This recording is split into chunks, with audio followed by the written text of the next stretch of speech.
I have learned to walk. That is right. In a few days, almost a week now, maybe longer, I've lost track of time. I have learned to walk. Not gracefully, not without the stick that clicks against the stone with every step, but I walk. The motion no longer feels like falling forward in slow, endless surprise. My limbs, for the most part, obey. I still move like something learning to wear its own skin. And the truth is, I feel as if that is the case. The place I find myself in, the cluster of sagging roofs and salt-bitten wood, has a name now. I have learned more of the language. I have spent hours talking to these people, trying to understand them, trying to make them less afraid of me as I am afraid of them. They call this place the Greater Marrow. The words means nothing to me in sound, but I have learned its shape the way the people here say it with some sort of quiet pride. It is a small world of fog and rot, of death and plague, of nets and ropes and the ceaseless breath of the sea. Everything smells like brine and iron, and something in the air itself seems to pulse as the island is alive beneath the sand. I have come to know several of the people who moved through this place. I have gotten to know the people who helped me, and as it turns out, they might be more in my favor than I had originally thought. There is a furrowed man, the one who first tried to explain the world to me with his little book of pictures. He laughs now, far more than he did that first day. His mouth creases deep and his eyes gleam with something that might be kindness, maybe a little bit of madness. It's hard to tell nowadays. I cannot always tell the difference here to begin with. They call him the mayor. I call him that as well, though I still do not understand how names work. See, humans label each other with sounds that mean belonging, and yet they change nothing of who they are. This ritual is so strange to me, yet I can't piece together why. Then there is this sturdy woman who tends the docks. I didn't meet her at first. Her name, as I call her, is the Shipwright. Her skin is darker than the rest, but her hands and her strength is far more exceeding. Forever lined with grease and splinters, she speaks little, but her gaze is sharp as broken glass. There's a bit of respect in that, and I do respect that indeed. When she repairs the vessels, she hums deep songs that make the air vibrate through my hollow body. Once, when I lingered too long watching, she pressed her hand to the hull and said a word that I think meant alive, not to think that she was speaking only of the ship. She might be one of my favorite fellows here. And of course there's the fishmonger. He still smells of death and salt, still grumbles like a man drowning in his own breath, but I understand him better now, as I understand everyone better now. His gruffness is not cruelty, but it is of exhaustion. He has shown me how to bait the hooks, how to read the currents, how to return when the fog grows thick. He calls me Sea Dog. One word. They all do. They say it with laughter, but I don't think it's out of malice. Perhaps it is something because of my head, with its elongated snout and rigid jaw, reminds them of the beasts that follow ships in their stories. I haven't seen one yet. I don't even know if they're real.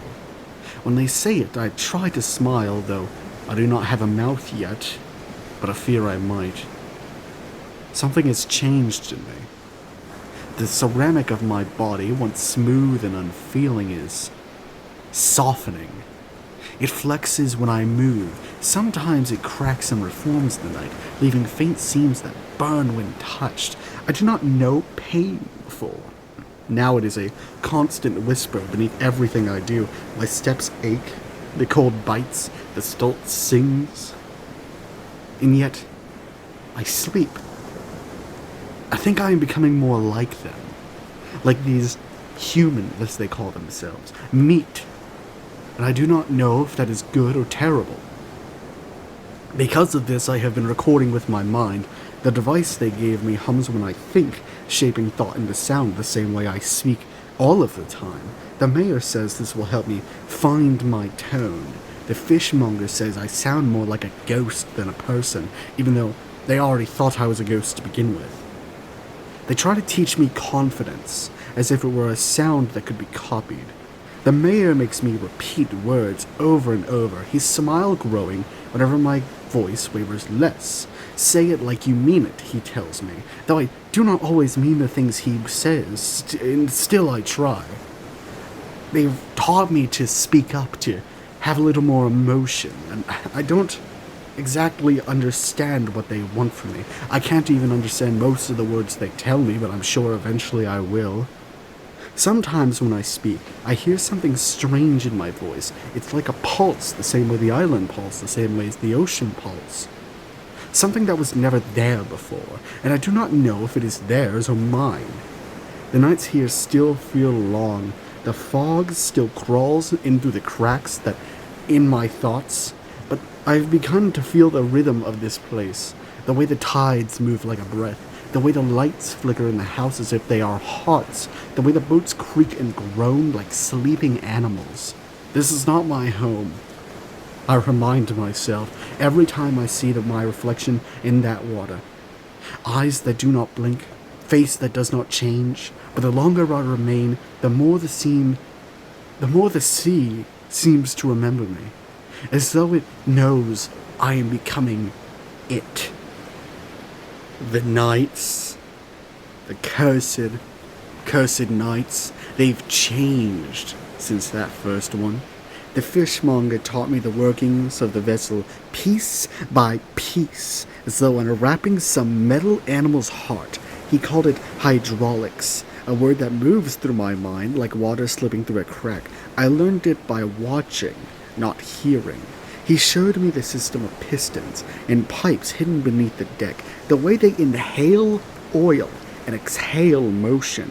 When I press the brass levers, I feel the weight of the ship shift beneath me, the hull responding like a living creature adjusting its spine. There is a rhythm to it, a steady, sucking breath. The hydraulics hiss when they are tired, groan when they are cold, and when I pull too sharply, they shriek like something alive. At night, when the fog thickens to milk, the same way it did the first night, I can hear that breath echo back from the sea itself. There are whispers in the tide, but I'm instructed to ignore it. The ship becomes an extension of me, my hands upon its veins, its pulse running through mine. The fishmonger no longer stands behind me when I guide the levers. He used to bark and grumble, correcting each hesitant motion. Now he only comes to the docks in the early hours, muttering half-words and spitting into the water before vanishing into the gloom. He says I'm ready to sail alone. The other night was my first test. Fishmonger only came with me to watch, not to assist unless required. The sea was black glass, unbroken save for the drifting scars of moonlight wherever the hell it was. The fog hung heavy and wet, and the beam from the tall tower on the cliffs was more than a pale scar upon the dark. I steered out past the bay to where the water deepens, and the smell of the air changes from salt to something sweet but wrong, like rot. It was there I began to fish. I have learned that the deeper ones that drop below the line, the less one recognizes what returns. Some nights, the catches are simply dead. The bodies are swollen, the flesh is soft and gray, but other nights they move. I've pulled things from the depths that should not exist. One creature, scaled and shining like oil, had 3 heads, each blind and twitching, whispering through mouths that still formed bubbles long after breath was gone. Another smaller thing. It resembled a crab, but its shell was soft and pink, pulsing like a brain that had grown legs and forgotten what thinking was. The worst of most are the eels. They twist around the line as we draw them up. The bodies, it's the long and thin as threads of wire. When I lift them into the light, I see that they have no flesh, only spines, glistening and wet like a skeleton trying to remember its shape. Why we even fish these, I don't know.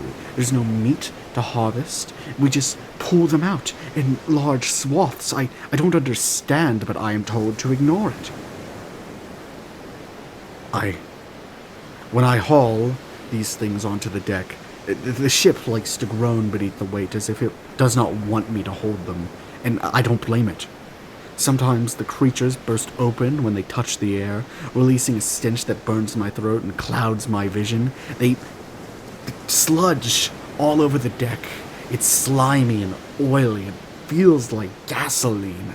I throw them into the storage bay where the hydraulics hum, and by morning they have begun to melt, leaving only bones that barely even glitter, as if dusted with frost, but it's summer. The fishmonger accepts them without question.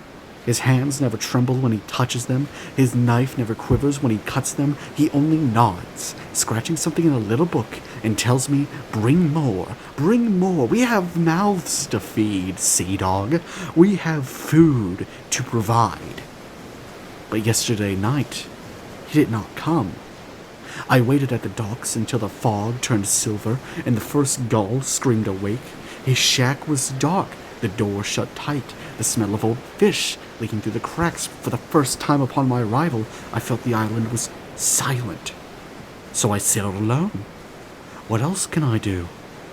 The hydraulics hissed beneath me, warm and alive as I steered the ship into the open water. The engines hum, echoed through the mist, and I thought I could almost hear words in the engine, voices rising and falling with the rhythm of the waves. Sometimes I think the ship is beginning to speak back to me, but I'm told to ignore it. Yesterday night I went out again.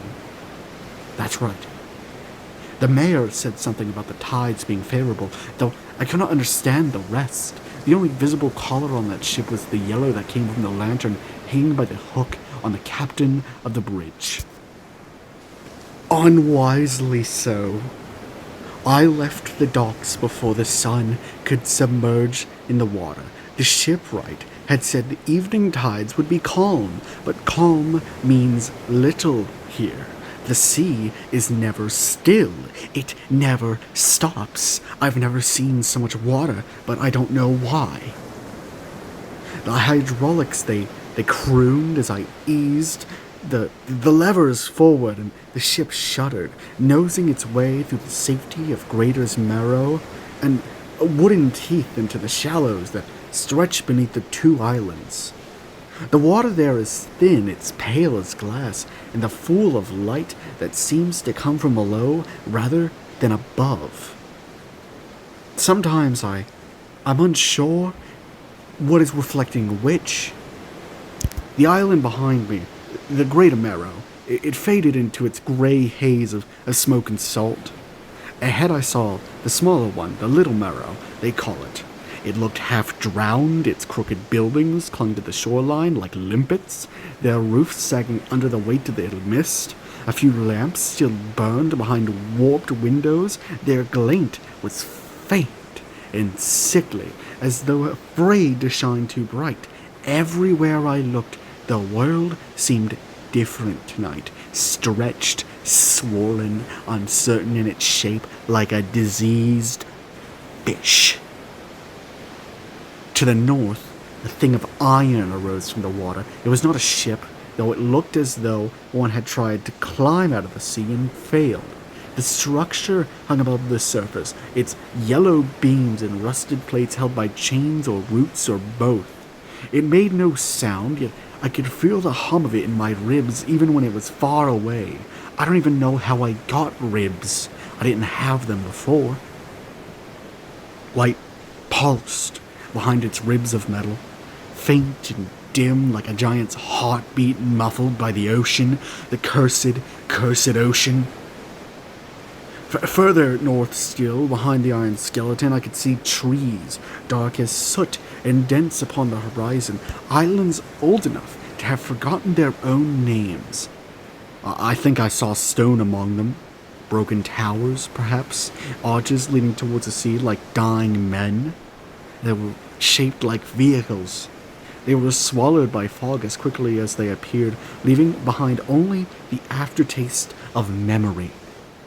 To the east, there was jagged ruins that jutted from the water. Northeast still from me, their spires were slick with algae as far as I could tell. The waves broke around them softly, as if unwilling to disturb the dead. Between the gaps, something flickered, red, shadows of movement. Maybe movement itself. I could not tell. I watched too long and the world tilted, so I looked away. Ugh. I feel seasick thinking about it. To the south, the sea stretched further than sight. There the fog was tinted a sort of violet, hiding distant peaks that clawed at the edge of the world. I thought I saw snow. Perhaps it was only the light of stars reflected of rock. It felt wrong to look for too long, as if the peaks were looking back. The wind shifted then, carrying the smell of rot and the faint creak of wood. You'd think I would get used to it at some point. My ship drifted, the hydraulics sighing beneath my feet. I had been staring too long again. My hands were still, the engine whispering its disapproval. Enough ogling, as the fishmonger would growl. It's time to fish. I anchored between the two islands in the narrow strip of water that gleamed faintly green under the fog. Their air here tastes metallic, as if the ocean bleeds something old. I prepared the line as if it was taut, baited the hook, adjusted the winch, whispered the words I'd hear the fishmonger mutter under his breath, though I still do not know what they mean. The line slipped into the depths with a sound like sighing silk. The hydraulics hummed beneath me, alive and waiting. The water was calm. The air was still. For the first time in many nights, the sea did not immediately stir with a monstrous promise. For once, it was quiet. It really shouldn't take a rocket science to tell you that the nets, they're heavier than they look. The ropes, they're slick with brine and oil. They slide between my fingers like living things. The fishmonger had told me that the squids here cling to the rocks near the shallows, soft creatures that glow faintly when the moon hides. He said they are good at eating, good for selling. He said they do not bite, and I don't believe him. No.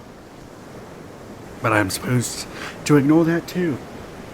Still I worked as he showed me. The hydraulics release their slow sigh as I lower the nets into the dock. The metal winch creaks a low groan like an old throat clearing. I wait, and the sea below stirs with faint light.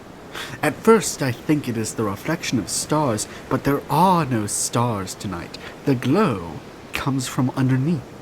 Dozens, no hundreds of shapes drift up from the gloom.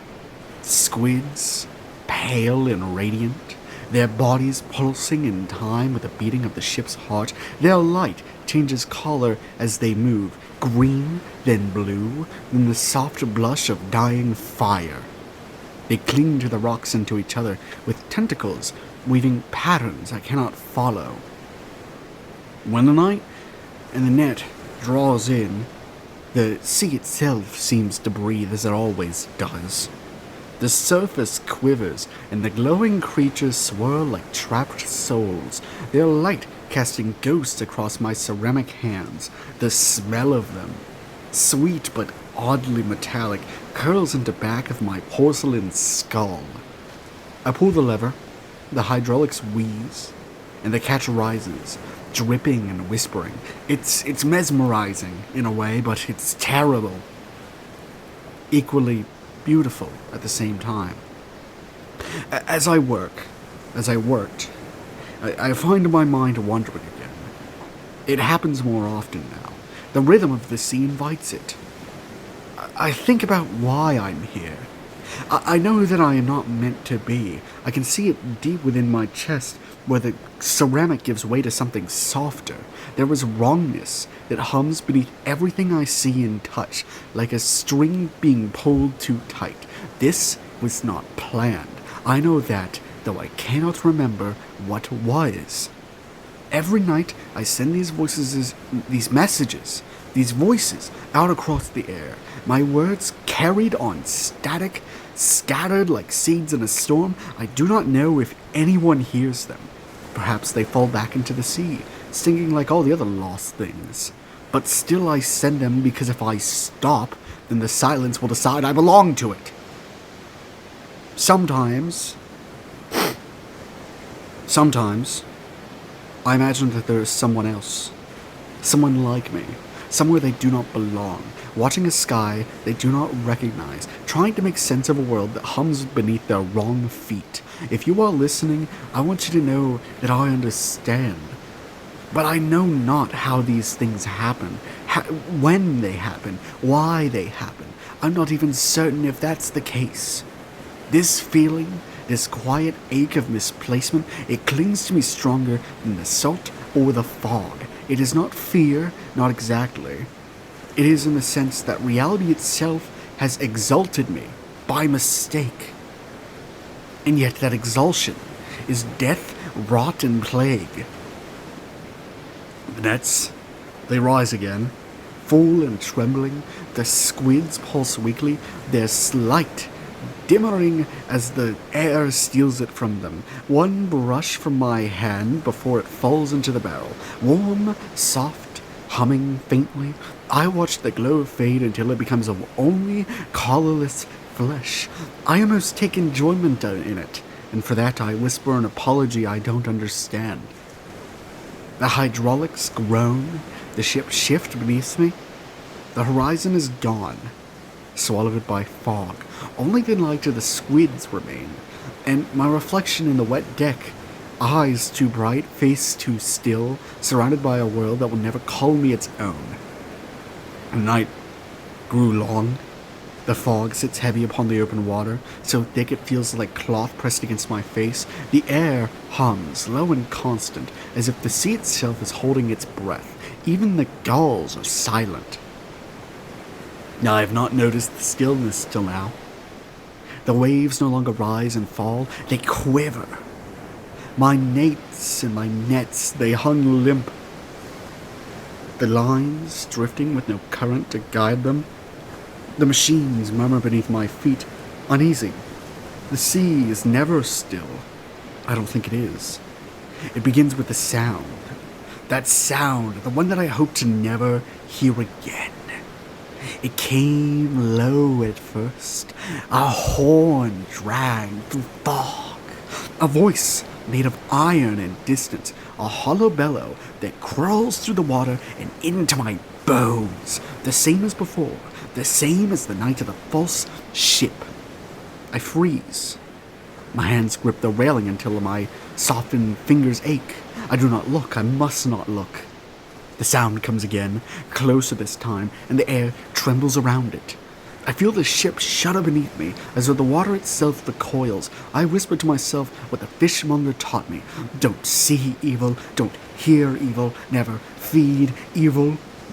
But the sounds grow deeper, louder, the kind of sound that bends air.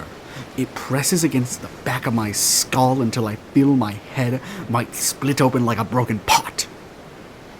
Cover my ears, though it does no good. The horn doesn't pass through the sound, it passes right through me. I began to speak aloud, the words tumbling within thought. It isn't real, it isn't real, it isn't real. The air whispers with another blast, louder, longer, shaking the mast and rattling the lights from their hooks. Something in me broke. A vein of fear, madness, maybe both. I grab the lever and I slam it forward. The hydraulics scream in protest as the engine roars to life, fire flying from its furnace, churning the still water into black foam. The fog splits for a heartbeat, then closes again like a mouth. I drive harder than I ever should. The boat shudders, the flame groans, the engines in their teeth grinds. The horn follows, always behind, always too near. The sea no longer feels like water, it feels like as though I am forcing my way through something that resists being crossed. My vision trembled, and the air smells of iron and blood. I did not know how long I drived. Minutes, hours, time doesn't feel like it works here. All I know is the sound grows distant at last, swallowed by fog and then impact. A crack like thunder. The ship jolts, wood splintering, I am thrown forward, the world turning sideways, my body hits the deck. My head rings like a bell, and when I finally lift again, moments later, I am no longer on open water. The boat rests half shattered against a wooden dock I do not recognize. The water beneath me is black as ink. My vision swims with the fishes. I stagger upright, the walking stick long lost to the sea. My legs tremble, the ceramic of my skin skull from the fall. It cracks yet heals. There's some kind of red liquid leaking from it, and through it, as I looked upon and my vision cleared, there it stood, a manor. Tall, silent, lightless. Its shape devours the fog rather than hides within it. Windows gaping like sockets, roof lines bent and sagging, as though the house itself had to scream and collapsed mid-breath. The walls glisten faintly in the dark, slick with salt or something thicker. No lamps burn within. It watches me, though I cannot say how. By my own hubris, the engine was dead. The controls were bent, the metal twisted like soft wax. I tried the radio, but all it gave me was the same wet static, the kind that sounds almost like breathing if you listen too long. The fishmonger told me once that the sea doesn't like it when you shout for help, and I think I finally understand what he meant.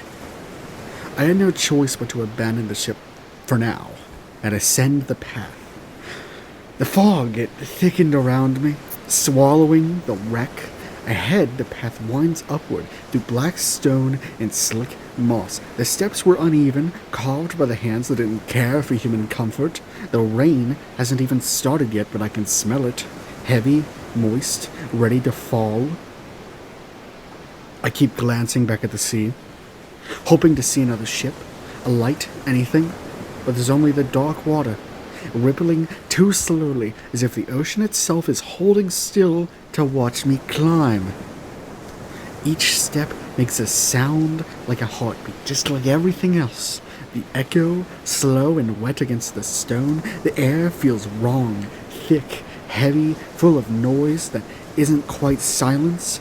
It's not quiet, but it's listening. I swear it's listening. The manor grows taller as I climb. It shouldn't, there's no way it could, but the closer I get, the higher it seems. The windows stretch like empty mouths, the walls slick with moisture that reflects no light. My reflection in the black stone looked warped, hunched, canine. The yellow of my sweater, once so bright, looks like it's almost gray in this light, and the red that pours from my skull stains it. I've never felt this before. I've never seen this before. I try not to think about it. I tell myself, I only need shelter, just until the rain passes. Maybe someone lives here. Maybe they have a signal flare, or a way to use the radio to fix the radio. I tried to believe that. But with each step, the air presses harder against my chest, like the atmosphere itself is warning me to turn back. The wrongness grows. It's the kind of wrong that lives in the gut, not the mind, even if your gut isn't even there. Or do I have one? The kind that tells you you've walked too far into someone else's dream.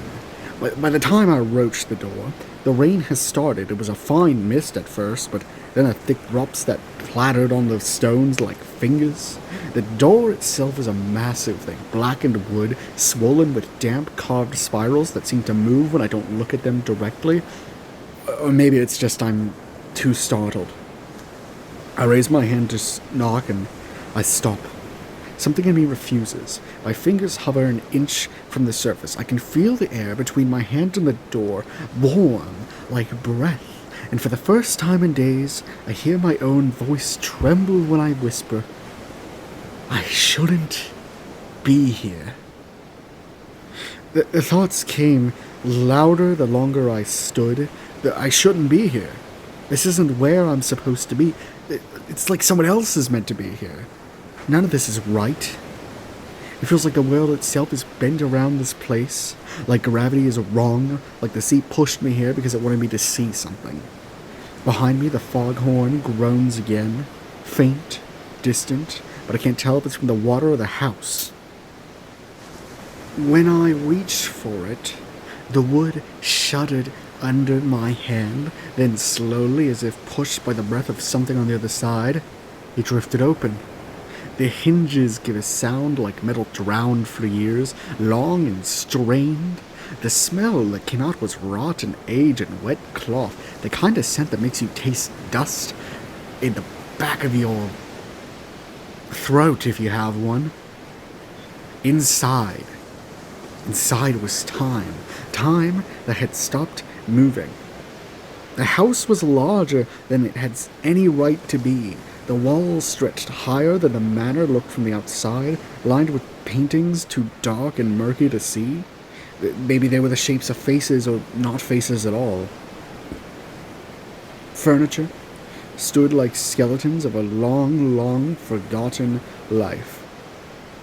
Chairs have sunk into the warped floor, a table covered in a crust of decay, its legs were slick with mold, a clock leaned against the wall, its pendulum was hanging still, but I swear I heard ticking somewhere far away.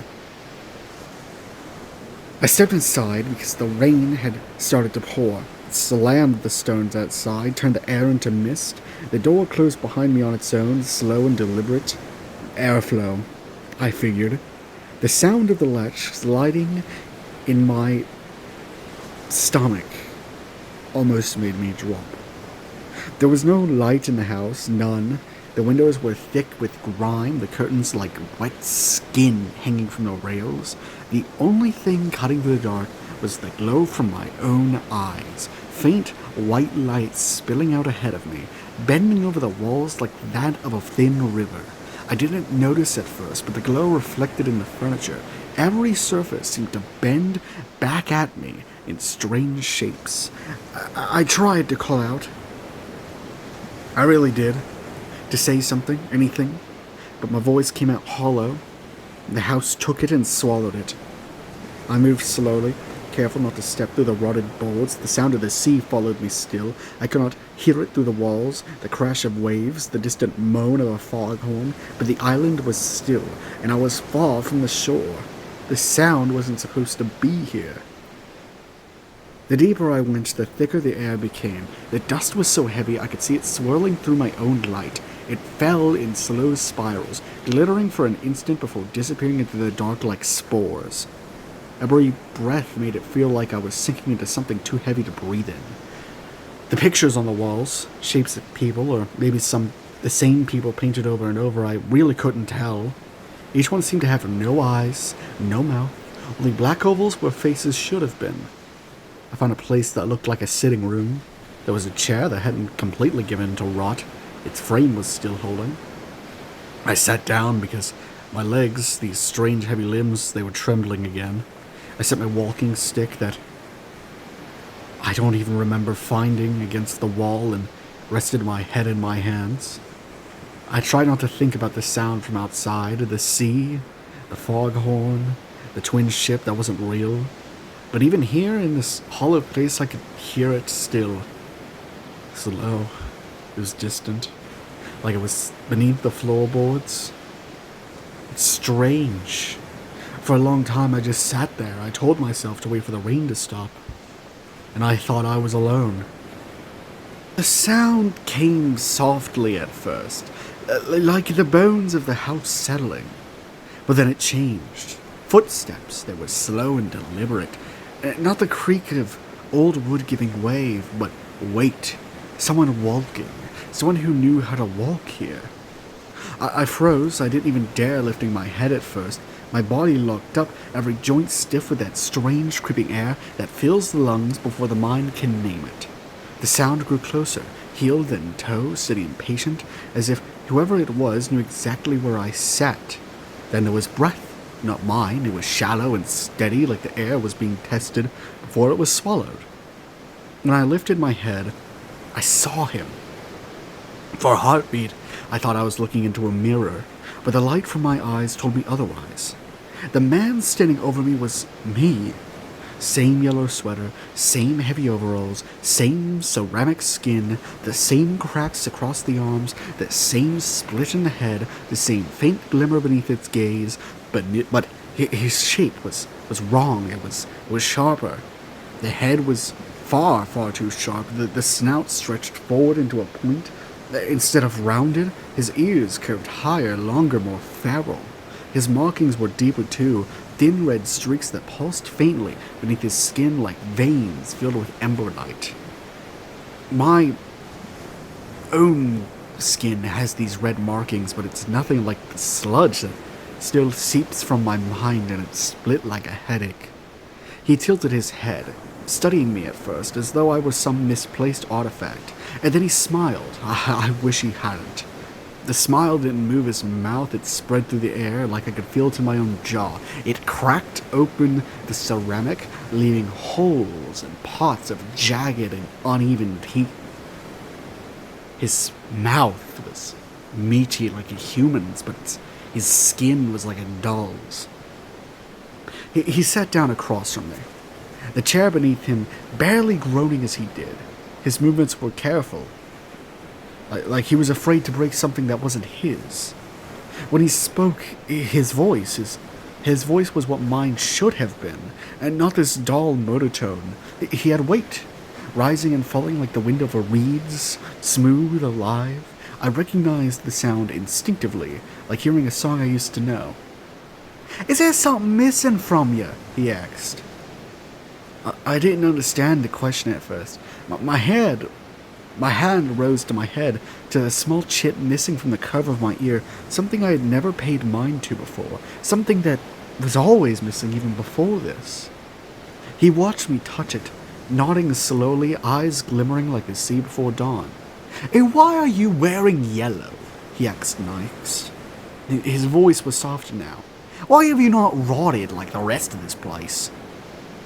I tried to answer, but my voice broke halfway through. I wanted to know who he was, what he meant, but he only tilted his head again, watching me like I was the one speaking the nonsense. "You shouldn't even sound like that," he said, almost mournfully. "You sound like you move like that either. You shouldn't even be like this. They've made you almost human, I would say." I didn't know what to say. The air around him shimmered faintly, like heat rising from black stone. His shape flickered, but it wasn't changing, not misaligning, as though he wasn't sitting in the same plane of the world I was. Yet he was there. He wasn't like the aberrations. He was real. I asked again, louder this time, "What are you talking about?" But he didn't answer. He looked around the room instead, gaze drifting over the rotted furniture, the collapsed shelves, the walls that seemed to breathe. His expression changed, something between pity and recognition. "You know, we really shouldn't be here," he murmured, almost to himself. "You, me, none of this was even meant to happen, but we'll all be damned. It did." The words hit harder than they should have. He said the way that someone would speak of a wound that they would never know would heal. And then he stood up, moving towards the shadowed doorway. I wanted to follow, to demand answers, but my leg wouldn't move. Neither of them would. The air had turned thick again, pressing down like water. He stepped in the doorway, turned his head just enough for the light from the eyes to catch his face. His own eyes burned brighter now, almost blue. "When you wake again," he said, "remember what the sea gave you? It wasn't a gift. Oh, I promise you that. Just would you kindly remember this one thing? It was a trade." He chuckled a bit, and then he was gone.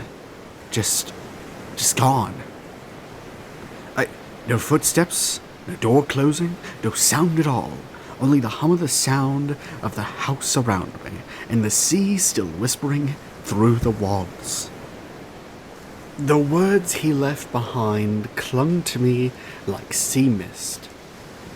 A trade.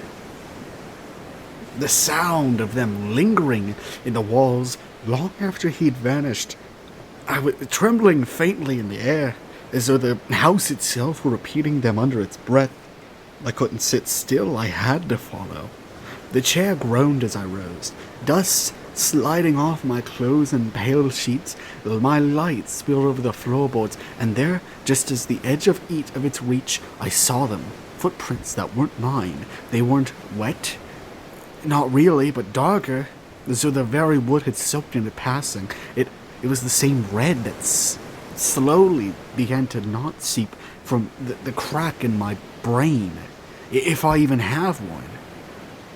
They led me deeper into the house, through a corridor where the air felt thinner, lighter, like walking through smoke. Every step I took echoed too long. The rhythm of my own footsteps came back a half-second late, as though something behind me were walking almost in time. The prints led to a narrow staircase I hadn't noticed before, half collapsed and spiraling upwards through the manor's ribs. The ceiling above seemed endless, the airs themselves warped with age. The higher I went, the colder the air became, until my breath began to shimmer faintly before me. The walls were wet here, sweating moisture that carried the scent of salt. I could almost hear the tide again inside these walls. Then faintly above me, I saw him. He was ascending, calm and slow, one hand trailing along the railing as if feeling the wood for the last time. His head didn't turn slightly when he heard me, though he didn't even notice. But I know he knew. The red glow beneath his skin flickered like fire. I tried to call out words, demands, please, anything you could think of, but my voice came apart in the air. The sound didn't reach him. It only circled back to me, hollow and distant. Still, I followed up and up and up. The staircase twisted tighter the higher it went, until the walls disappeared entirely, replaced by black beams crossing open air. It was no longer inside the house. I was climbing through the sky itself, where the house thought the sky was. And then at the top, I saw him one last time. He turned to me, and he chuckled. Try not to think about it too much, lad. It is only going to make it harder to swallow, and it takes a good man to live off brine. He stood on the small terrace, a jagged platform framed by shattered glass. In his hands he held a lantern, an old rusted thing that looked far too fragile to burn, yet when he lifted it, a pale flame sparked inside, blue-white flickering like lightning beneath the ocean. He didn't look at me as he lit it. He only whispered something else, too soft to catch, and then with a motion as graceful as falling asleep, he stepped through the broken window and leapt. I ran to the edge, the sound of shattering glass still trembling in my ears, and yet when I looked below, nothing. No body, no splash, just fog, no blood. The light from his lantern was drifting downward for a moment, a fading star swallowed by the gray, and then it was gone. I don't know how long I stood there, staring into that emptiness. The house was silent again. Even the sea had quieted, like it was waiting for something. When I finally looked down at my hands, I realized I was shaking. The light from my eyes had dimmed to a faint pulse, and then I noticed it on the windowsill